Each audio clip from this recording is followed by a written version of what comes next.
अस्सलामुअलैकुम। तो कैसे हैं आप लोग सब? उम्मीद रखता हूँ कि आप लोग सब खैर से होंगे। आज का जो हमारा टॉपिक है वो है स्ट्रक्चर ऑफ प्रोकैरियोट्स। अच्छा, स्ट्रक्चर क्या होता है? स्ट्रक्चर का मतलब होता है कि एक ऑर्गेनिज्म जो है वो किस तरह अपीयर होता है, यानी नज़र आता है, और इसके अलावा जो है वो ऑर्गेनिज्म कौन से चीज़ों से जो है वो बनकर बना है, तो इसको हम कहते हैं स्ट्रक्चर। तो अगर मैं आप लोगों को बता दूं कि स्ट्रक्चर ऑफ प्रोकैरियोट्स का मतलब क्या होता है, तो वो ये होगा कि जो प्रोकैरियोट्स हैं वो किस तरह नज़र आते हैं और साथ में जो है वो कौन से चीज़ से बना हुआ है। तो जैसे हम लोगों को पहले से पता है कि प्रोकैरियोट जो है वो सिंगल सेल ऑर्गेनिज्म है, यानी वो जो है सिर्फ और सिर्फ एक ही सेल से बना हुआ है। चाहे आप लोग जो है बैक्टीरिया को ले लो या आर्किया को ले लो, बिकॉज हमने पहले जो है वो पढ़ा है 3 डोमेन सिस्टम, जिसमें हमने पढ़ा था कि जो सारे लिविंग ऑर्गेनिज्म हैं उन सारों को हमने जो है 3 डोमेन में डिवाइड किया गया है। और एक डोमेन जो है इसमें है वो यूकेरियोट्स यानी यूकेरिया, और जो 2 डोमेन है तो वो जो है बिलोंग रखते हैं फ्रॉम प्रोकैरियोट्स। एक जो है वो बैक्टीरिया है और दूसरा जो है वो आर्किया है। ठीक हो गया। तो हमने ये पढ़ा कि जो प्रोकैरियोट्स हैं तो वो जो है सिंगल सेल ऑर्गेनिज्म है, यानी वो जो है एक हिस्से से बना है, चाहे आर्किया को ले लो या बैक्टीरिया को ले लो। तो अब हमने जैसे पार्ट 1 में हमने डिस्कस किया था कि प्रोकैरियोट जो है वो किस तरह डिफरेंट है फ्रॉम यूकैरियोट, और वो हमने उनका एक जनरल स्ट्रक्चर बता दिया था।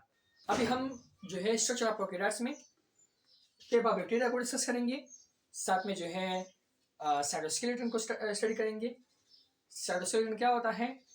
जिस तरह हमारे बॉडी का जो है ढांचा होता है स्केलेटन, तो इस तरह सेल का भी जो है एक स्केलेटन होता है। ठीक है, प्रोकैरियोट्स में भी होता है और यूकैरियोट्स में भी होता है। बिकॉज अभी हम जो है प्रोकैरियोट्स को डिस्कस कर रहे हैं, तो बैक्टीरिया और आर्किया ये दोनों जो है क्या है, प्रोकैरियोट्स है। तो इसके जो सेल है तो इसमें अंदर जो है क्या होता है, स्केलेटन मौजूद होती है। तो इसकी वजह से इसको हमने नाम दिया साइटोस्केलेटन, और ये भी हम डिस्कस करेंगे अभी इसमें। तो आज हम ये भी डिस्कस करेंगे और साथ में जो है क्वासी ऑर्गेनेल्स डिस्कस करेंगे, जो बहुत ही इंपॉर्टेंट जो है वो पार्ट है स्ट्रक्चर ऑफ प्रोकैरियोट्स में, और साथ में जो है साइज को भी डिस्कस करेंगे।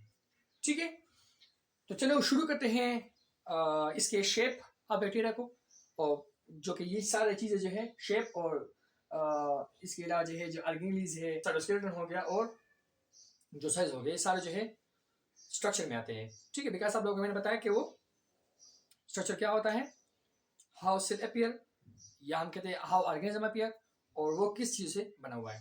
तो बिकॉज ये जो सेल है तो ये इन चीज़ों से बना हुआ होता है, और ये अपीयर जो है वो इसका शेप एक तरह का शेप होता है। तो इसे सारी चीज़ें जो है क्या है, ये जो हमारे साथ स्ट्रक्चर है। ठीक है, हम जो है स्टार्ट करते हैं विद शेप ऑफ प्रोकैरियोट्स। तो प्रोकैरियोट के शेप में जो है फिर 2 किस्म के ऑर्गेनिज्म है, बैक्टीरिया भी है और आर्किया भी है। तो चलिए पहले जो है बैक्टीरिया को स्टडी करते हैं, फिर इसके बाद जो है आर्किया को स्टडी करेंगे कि उसका शेप किस तरह होता है। तो अगर बैक्टीरिया के शेप को देखो तो बैक्टीरिया के जो है 4 किस्म के शेप्स होती है। ठीक है, स्टार्ट में एक शेप उसका है जिसको हम कहते हैं वाइट कोकाई, यानी एक वो जो है एक की तरह उनका शेप होता है, जिस तरह एक जो है नजर आता है। तो इस तरह जो है ये जो बैक्टीरिया है तो इसका शेप भी इस तरह नजर आता है। ठीक है, तो इसमें एग्जाम्पल है स्ट्रेप्टोकोकस। तो स्ट्रेप्टोकोकस जो है वो क्या है, वो एक जीनस है बैक्टीरिया का, और इनमें इनके जो सारे मेंबर्स हैं तो उनके जो शेप हैं तो वो वाइट कोकाई है, यानी वो जो है ई की तरह नजर आते हैं। ठीक है, उसका शेप। इसके अलावा उनमें एक सेकंड शेप है बैक्टीरिया में, तो वो है सिलेंड्रिकल रॉड शेप। तो वो सिलेंड्रिकल है, सिलेंड्रिकल, ठीक है, और रॉड है, तो सिलेंड्रिकल रॉड शेप। तो अगर आप इसको देखो तो ये आपके साथ जो है सिलेंड्रिकली रॉड शेप नजर आ रहा है आपको। तो इसके एग्जांपल जो है वो है लैक्टोबैसिलस। तो लैक्टोबैसिलस भी जो है, लैक्टोबैसिलस क्या है, एक जीनस है बैक्टीरिया का। तो उनके भी सारे मेंबर जो है वो क्या होता है, वो सिलेंड्रिकली रॉड होते हैं। ठीक है, साथ में अगर आप लोग देखो तो इसमें थर्ड शेप है जिसको हम कहते हैं स्पाइरल शेप। तो उसका एग्जांपल है हमारे साथ हेलिकोबैक्टर। तो ये भी एक जीनस है, तो इसका शेप जो है वो स्पाइरल की तरह होता है, ठीक है, स्पाइरल शेप होती है। अगर आप इसको देखो तो ये आपको जो है एक स्प्रिंग की तरह नजर आ रहा है, तो इस वजह से इसको हम कहते हैं स्पाइरल शेप, ठीक है। तो ये जो है इसमें 3 शेप्स है बैक्टीरिया का, ठीक है। ये बहुत कॉमन है, यानी ये ज्यादा पाया जाता है। अगर आप ज्यादा बैक्टीरिया को देखो तो उनका शेप जो है इस इन तीनों में वन तरह का उनका होगा, ठीक है। तो वो सिलेंड्रिकली रॉड होगा, या वो जो है व्हाइट कोकाई होगा, या वो जो है स्पाइरल शेप होगा, ठीक है। तो ये जो है बैक्टीरिया के शेप्स हैं। और अगर आप आर्किया के शेप को देखो तो आर्किया में जो है 2 किस्म के जो है शेप नजर आते हैं, ठीक है। इसमें एक जो है वो है व्हाइट कोकाई, जिस तरह बैक्टीरिया का जो है व्हाइट कोकाई शेप है, तो इस तरह आर्किया के भी जो है वन टाइप ऑफ ऑर्गेनिज्म जो है उसमें अगर आप उनको देखो तो वो व्हाइट कोकाई नजर आते हैं, ठीक है। यानी अंडे की तरह नजर आते हैं। व्हाइट का मतलब होता है एक शेप, तो व्हाइट कोकाई का मतलब जो है जिस तरह अंडा आपको नजर आ रहा है, तो इस तरह इसको हम कहते हैं व्हाइट कोकाई। ओके, इसके अलावा जो है इसमें वन टाइप ऑफ ऑर्गेनिज्म है जिनका जो शेप है तो वो फ्लैट है और स्क्वायर है। अगर आप इस सेल को देखो तो ये सेल आपको नजर आ रहा है, ये आपको जो है वो फ्लैट भी नजर आ रहा है और स्क्वायर शेप नजर आ रहा है। तो वन टाइप ऑफ ऑर्गेनिज्म जो है वो आर्किया में इस तरह भी होते हैं कि वो स्क्वायर और राउंड शेप उनका सेल होता है, ठीक है। तो ये हो गया आप लोगों के साथ शेप्स ऑफ प्रोकैरियोट्स, ठीक है। अभी हम डिस्कस करते हैं कुछ इसके ऑर्गेनेलीज कि किस तरह जो है बैक्टीरिया जो है वो आर्किया से डिफरेंट है और वो जो है यूकेरिया से डिफरेंट है। तो इसको हम थोड़ा यहाँ पर डिस्कस करेंगे। ओके, देखिए, तो अगर आप जो है ये जो आपके साथ ये सेल है ना, ये पूरा सेल, तो इसमें आपको जो है कुछ मेम्ब्रेन बाउंडेड ऑर्गेनेलीज नजर आ रही है, यानी जिसके इर्द गिर्द जो है एक मेम्ब्रेन है, लिपिड मेम्ब्रेन है, ठीक है। जो जिस तरह जो है सेल मेम्ब्रेन, ये जो आपको सेल मेम्ब्रेन नजर आ रहा है ना, तो ये सेल मेम्ब्रेन जो है एक अंदर ऑर्गेनेलीज के इर्द गिर्द भी मौजूद है, ठीक है। तो इस वजह से इस ऑर्गेनेलीज को हम कहते हैं मेम्ब्रेन बाउंडेड, बिकॉज ये इर्द गिर्द जो है एक मेम्ब्रेन है। तो इसमें जो है अगर आप यूकेरियोटिक सेल को देखो तो उनका जो उनमें जो आपको ऑर्गेनेलीज नजर आएगी, तो उसमें वन है mitochondria, powerhouse of the cell, ठीक है, जो एनर्जी एटीपी प्रोडक्शन जो है यहाँ होता है, ठीक है। एटीपी हमें जो है माइटोकॉन्ड्रिया के जरिए मिलता है। और अगर आप गोल्गी एपैरेटस को देखो तो वो जो है एक पैकेजिंग का काम करता है, यानी प्रोटीन को जो है एक संदूक में जो है वो जो है रखना, ठीक है। तो ये गोल्गी एपैरेटस। तो फंक्शन का भी हम नहीं जा रहे फंक्शन की तरफ, जस्ट ये अंडरस्टैंड करेंगे कि यहाँ पर क्या क्या है और प्रोकैरियोट्स में क्या क्या होते हैं, ठीक है। जस्ट ये अंडरस्टैंड करते हैं। तो गोल्गी एपैरेटस में मेम्ब्रेन बाउंड ऑर्गेनेलीज, माइटोकॉन्ड्रिया भी मेम्ब्रेन बाउंड ऑर्गेनेलीज, ठीक है। यहाँ न्यूक्लियस को देखो तो ये भी जो है मेम्ब्रेन बाउंड ऑर्गेनेलीज है, ठीक है, इसमें कहते हैं मेम्ब्रेन है। अगर आप एंडोप्लाज्मिक रेटिकुलम को देखो तो ये रफ है और स्मूथ है, तो ये दोनों स्मूथ और रफ को इसका डिफरेंस इस वजह से है बिकॉज इसमें जो है एक में है राइबोसोम मौजूद है, एक पर एक में राइबोसोम नहीं है, तो इस वजह से इसको हम कहते हैं स्मूथ और रफ। और इसके अलावा जो है अगर आप देखो तो लाइसोसोम भी मेम्ब्रेन बाउंड ऑर्गेनेली है, ठीक है। तो यहाँ पर आपको जो है membrane bound organelles eukaryotic cell में नजर आ रहा है।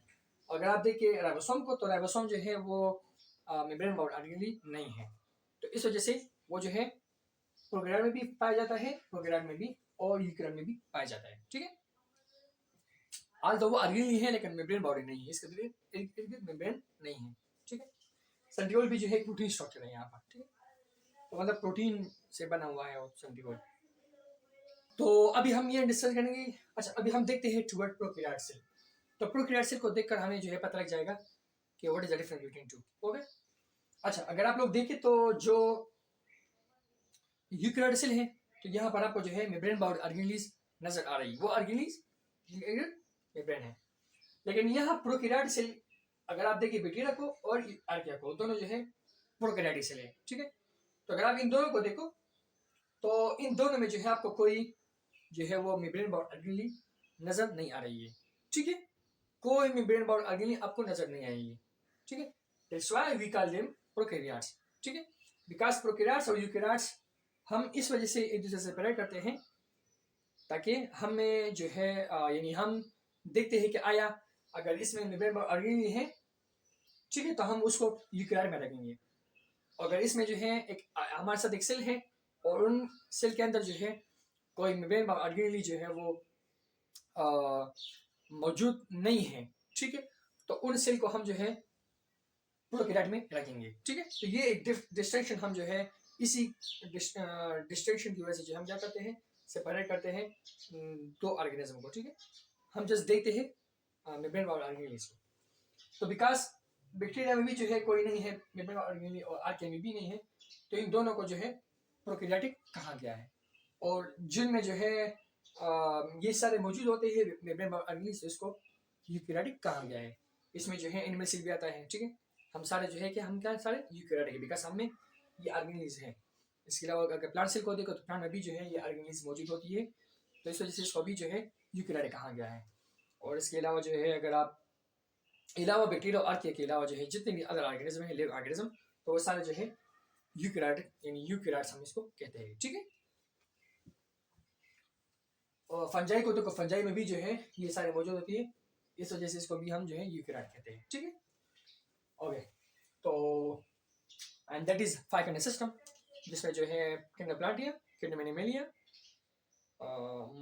इसके अलावा जो है किंगडम जो है मोनेरा है, तो मोनेरा में भी ये दोनों आते हैं, ठीक है। तो मोनेरा जो है वो प्रोकैरियोट है और अदर जो किंगडम्स हैं या फंजाई है तो सारे जो है क्या है वो यूकैरियोट है, ठीक है। तो that is main difference. Okay, अभी बैक्टीरिया को देखो, तो बैक्टीरिया को आपको सेंटर में एक जगह नजर आ रहा है, ठीक है, जहाँ पर एक डीएनए आपको सर्कुलर डीएनए नजर आ रही है, ठीक है। एक डीएनए है लेकिन वो सर्कुलर डीएनए है, ठीक है। And that is also the main distinction between prokaryote and eukaryote, because यहाँ पर जो है वो डीएनए सर्कुलर है, यहाँ पर डीएनए जो है वो लीनियर है। इस तरह वो जो है आपको डीएनए इस तरह नजर आएगा, ठीक है, इस तरह होगा, इसको हम कहते हैं लीनियर। अब यहाँ पर आपको जो है सेंट्रल इस तरह सर्कुलर नजर आ रहा है, so that is also the main distinction के प्रोकैरियोट सेल। अगर आप यहाँ पर देखो तो यहाँ पर भी डीएनए सेंटर में मौजूद होती है। अब इस सेंटर को जहाँ पर डीएनए मौजूद है इसको हम कहते हैं न्यूक्लियोइड, ठीक है। अब यहाँ पर भी जो है अगर आर्किया को देखो तो आर्किया में भी जो है ये न्यूक्लियोइड मौजूद है, ठीक है। दोनों में ये सेंटर जहाँ पर डीएनए मौजूद होती है तो इस जगह को हम कहते हैं न्यूक्लियोइड, ठीक है। ओके, यहाँ पर आपको एक और चीज नजर आ रही है जिसको हम कहते हैं गैस वेसिकल। अब इसका फंक्शन क्या होता है, ये जो है अलाउ करता है बैक्टीरिया को कि वो जो है पानी में जो है वो एक जगह से दूसरी जगह जो है वो फ्लोटिंग करे, जिस तरह हम तैरते हैं पानी में, ठीक है। तो इस तरह जो है बैक्टीरिया भी जो है तैरता है पानी में, ठीक है। तो इसके लिए फिर वो गैस वेसिकल को यूज करता है और उसके जरिए जो है वो एक जगह से दूसरी जगह को जाता है, ठीक है, तैरने के जरिए बाय यूजिंग गैस वेसिकल।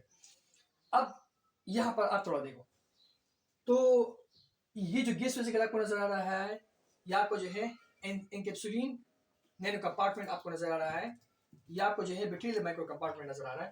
तो ये 3 किस्म के जो चीजें हैं, यानी हम कह सकते हैं कि ये जो है क्वासी ऑर्गेनेलिज को कहते हैं। क्या कहते हैं? Quasi organelles. मतलब ये जो है थ्रू ऑर्गेनेलिज नहीं है, ठीक है, बल्कि ये जो है इस वजह से इसको हम कहते हैं क्वासी ऑर्गेनेलिज, ठीक है।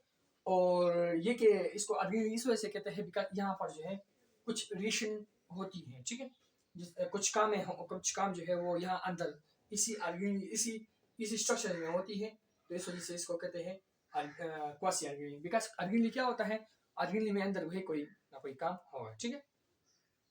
कि मतलब ये कि यहाँ पर अगर आप माइटोकॉन्ड्रिया को देखो तो माइटोकॉन्ड्रिया का फंक्शन क्या होता है, वो एटीपी देता है, ठीक है। अब अगर आप गल्जी प्रोड्यूस होता है, इसका काम होता है पैकेजिंग। अगर आप इसको जो है एंडोप्लाज्मिक रेटिकुलम रफ को देखो तो यहाँ पर जो है प्रोटीन फॉर्मेशन हो सकती है, ठीक है, यहाँ बिकॉज यहाँ पर राइबोसोम है। तो हर ऑर्गेनेल का जो है कोई ना कोई फंक्शन होता है, ठीक है। तो यहाँ पर भी जो है इसके अंदर इसी ऑर्गेनेल के अंदर भी जो है कुछ ना कुछ काम होता है। तो जिस तरह ये जो है फ्लोटिंग में हेल्प करती है, तो अब ये जो बैक्टीरियल माइक्रो कंपार्टमेंट है तो ये भी इसी बैक्टीरिया में पाया जाता है। इसका फंक्शन क्या होता है, इसका एक एग्जाम्पल हमारे साथ है कार्बोक्सिसोम। तो कार्बोक्सिसोम क्या होता है, वो जो है यहाँ पर जो है कार्बन डाइऑक्साइड का फिक्सेशन होती है, यानी फोटोसिंथेसिस प्रोसेस जो है इसमें हो सकता है, ठीक है। यानी जो कार्बन डाइऑक्साइड होता है तो उनके साथ राइबोलोज बिसफॉस्फेट जो है वो कंबाइन हो जाता है और बिस्को एंजाइम को यूज करके, और वो आपको 3-PGA मॉलिक्यूल देता है। सो मेरा मतलब ये है कि जो स्टार्ट में जो फोटोसिंथेसिस होती है तो वो जो है यहाँ अंदर होती है इसी कार्बोक्सिसोम में, ठीक है। बाद में जो है अदर जो रिलेशन होंगे तो वो बाहर होंगे। और ये जो है एग्जांपल है, हम कह सकते हैं कि ये जो है one type of photosynthetic bacteria है, ठीक है। तो अच्छा, एनकैप्सुलेटिंग नैनो कंपार्टमेंट ये भी जो है one type of quasi organelle नहीं है, ठीक है, थ्रू ऑर्गेनेल नहीं है, लेकिन एक हम कह सकते हैं कि बिकॉज यहाँ पर अंदर कुछ फंक्शन हो रहा है तो इस वजह से इसको हम कहते हैं ऑर्गेनेल, लेकिन ये वो थ्रू नहीं है। बिकॉज थ्रू हम इसको कंसिडर करते हैं जहाँ पर हम कहते हैं कि मेम्ब्रेन बाउंडेड है, मेम्ब्रेन इसे इर्द गिर्द। अब अगर आप इस गैस फिजिकल को देखो या इसको देखो या देखो तो ये तीनों जो है क्या है, ये प्रोटीन, इसके इर्द गिर्द जो है प्रोटीन मौजूद है। अब मतलब प्रोटीन का स्ट्रक्चर जो है वो प्रोटीन का एक हम कह सकते हैं एक लेयर है प्रोटीन का, तो इसमें अंदर जो है कुछ चीज़ें मौजूद होती है, ठीक है, जो काम होता है अंदर। तो ये जो है तीन क्या है, प्रोटीनिशियस स्ट्रक्चर है, मतलब इसके इर्द गिर्द जो है वो जिस तरह दीवार हमारे ईंटों का होता है, इस तरह इसके तो फिर एक कमरा बन जाता है दीवार यानी ईंटों से मिलकर। तो इस तरह यहाँ पर भी जो है क्या होता है, प्रोटीन जो है वो कंबाइन होकर, छोटे छोटे प्रोटीन कंबाइन होकर ईंट की तरह वो एक पूरा स्ट्रक्चर बना जाता है, बनाते हैं फिर, ठीक है। तो ये क्या है, प्रोटीनिशियस स्ट्रक्चर है, ठीक है। अब अगर आप आर के देखो तो आर के अभी भी जो है आपको प्लाज्मिड नजर आ रहा है, यहाँ पर भी आपको प्लाज्मिड नजर आएगा, ठीक है, ब्यूटेन में भी प्लाज्मिड होता है, ठीक है। और इसके अलावा जो है आपको यहाँ पर गैस वेसिकल भी नजर आ रहा है, और जो इनकैप्सुलेटेड नैनो कंपार्टमेंट है और बैक्टीरिया माइक्रो कंपार्टमेंट जस्ट आपको बैक्टीरिया में नजर आ रहा है, ठीक है। तो मेरा मतलब ये है कि यहाँ पर अगर आप बैक्टीरिया को देखो और आगे को देखो तो यहाँ पर आपको कोई मेम्ब्रेन बाउंड ऑर्गेनेल नजर नहीं आ रही है, और आपको वो यहाँ पर नजर आ रही है। आपको आल्टो यहाँ पर क्वासी ऑर्गेनेल नजर आ रही है, ठीक है। यहाँ पर आपको जो है क्वासी ऑर्गेनेल गैस वेसिकल है, और यहाँ पर जो है आपको तीनों नजर आ रही है, गैस वेसिकल भी, bacteria nano compartment, bacteria micro compartment नजर आ रहा है, और इनकैप्सुलेटेड नैनो कंपार्टमेंट भी नजर आ रहा है, ठीक है। तो ये जो है द मेन डिस्टिंक्शन है between the prokaryotes and eukaryotes. Eukaryotes में आपको ये नजर आएगी और प्रोकैरियोट्स में आपको ये चीजें नजर आएंगी, ठीक है। अब आगे देखो, साइज को देखो, तो अगर आप प्रोकैरियोट के साइज को देखो तो वो 1 से लेकर 10 माइक्रोमीटर तक जो है वो होता है, ठीक है। प्रोकैरियोट में जो है वन टाइप ऑफ ऑर्गेनिज्म जो है वो थर्मोडिस्कस है, तो वो 0.2 माइक्रोमीटर उनका साइज है, ठीक है, डायमीटर। तो मतलब ये कि अगर आप यहाँ पर देखें तो यहाँ से लेकर यहाँ तक जो चीज़ होती है इसको हम कहते हैं डायमीटर। तो इसकी सिल का जो लेंथ है इस तरह, तो हम इसको कहेंगे डायमीटर। थर्मोडिस्कस जो है वो 0.2 माइक्रोमीटर है, और ये जो है एवरेज ये सारे प्रोकैरियोट्स जो है वो 1 से लेकर 10 माइक्रोमीटर तक होते हैं। अगर आप जो है टायोमार्गेरेटा को देखो तो वो जो है 750 माइक्रोमीटर तक होता है, मतलब ये सेकंड लार्जेस्ट जो है वो बैक्टीरिया है, या हम कह सकते हैं सेकंड लार्जेस्ट जो है प्रोकैरियोट है, ठीक है, जिनका जो है इतना वो लार्ज जो है वो साइज है, डायमीटर है, ठीक है। और ये जो है चीज़ हमसे रह गया वो ये है कि बैक्टीरिया में जो है वन टाइप ऑफ शेप जो है वो विब्रियो होता है, ठीक है, एक विब्रियो मतलब इस तरह कोमा शेप जो है शेप होता है, इसको हम कहते हैं विब्रियो, ठीक है। तो इसका एग्जाम्पल है विब्रियो कॉलरा। तो अगर आप विब्रियो कॉलरा का देखो या विब्रियो आपके साथ जो जीनस है, तो इसमें सारे जो बैक्टीरिया है तो वो सारे जो है मेंबर्स है इसके, तो वो सारे जो है वो विब्रियो शेप होते हैं, यानी कोमा शेप होते हैं, ठीक है। ओके, अभी अगर आप अच्छा ये चीज़ जो है क्या वो है साइटोस्केलेटन। तो साइटोस्केलेटन का जो है वो काम होता है मुख्तलिफ, ठीक है, यानी इसका मतलब एक ढांचा होता है, तो मतलब ये एक प्रोटेक्शन प्रोवाइड करती है सेल को, ठीक है। और ये जो है एक हम कह सकते हैं डिवीजन में जो है हेल्प करता है, ठीक है। और मतलब ये कि जो बिल्कुल सेल के मिडिल को साइटोस्केलेटन का मतलब कि आपने जो डिवीजन साइटोप्लाज्म को डिवाइड करना है इनटू 2, तो इसके लिए जो है इसका रिक्वायरमेंट होता है साइटोस्केलेटन का, ठीक है। इसके अलावा जो है इसका शेप को मेंटेन रखना, इसके भी ये काम भी हो सकता है, ठीक है। तो इस तरह हमारा जो बॉडी है तो वो एक शेप उसका एक मेंटेन है, वो क्यों है, बिकॉज ऑफ आवर साइटोस्केलेटन। इस तरह जो है बिकॉज ऑफ आवर स्केलेटन, तो इस तरह जो है सेल का भी जो शेप मेंटेन होता है, तो उसमें एक काम जो है वो साइटोस्केलेटन का होता है, ठीक है। तो ये भी जो है इसमें पाए जाते हैं, यानी ये कुछ प्रोटीन्स होती हैं, तो वो जो है फंक्शन करता है, वो उन्होंने जो है ढांचे की तरह फंक्शन करता है, ठीक है। तो बस ये हो गया आप लोगों का स्ट्रक्चर ऑफ प्रोकैरियोट्स, ठीक है। और ये पार्ट 2 था, और अब इसके अलावा जो है अदर पार्ट्स भी हैं, तो वो भी हम जो है अगर आप लोग इंटरेस्ट हो तो फिर उसको भी हम डिस्कस करेंगे, ठीक है। अगर इसमें कोई मसला है तो आप लोग मुझसे पूछ सकते हो, और thank you for watching the video. If you like the video, so support us